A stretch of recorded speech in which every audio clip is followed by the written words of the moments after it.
In this video, we're going to look at disproof by counterexample.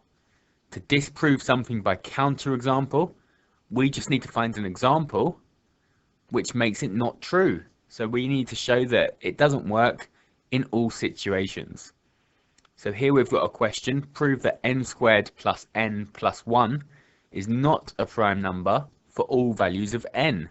So we need to find the value of n which makes the answer not prime.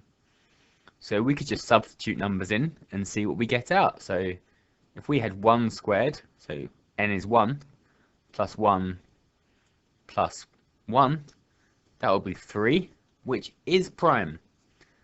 2 squared plus 2 plus 1, 4, 5, 6, 7, which is prime. 3 squared plus 3 plus 1 is 13, which is prime. And we could just keep going until we find an example where it's not true. So 4 squared is 16, plus 4 is 20, plus 1 is 21. 21 is not prime. It's 3 times 7. So we've disproved it by counterexample. We've found a number which doesn't work.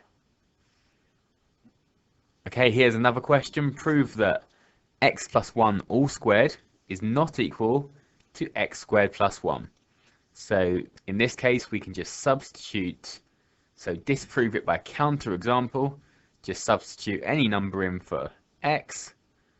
So if x equals 2, we'll have 2 plus 1 squared, which is 3 squared, which is 9. And we'll have 2 squared plus 1 on the other side, which is 5. So 9 does not equal 5. So it's been disproved by counterexample.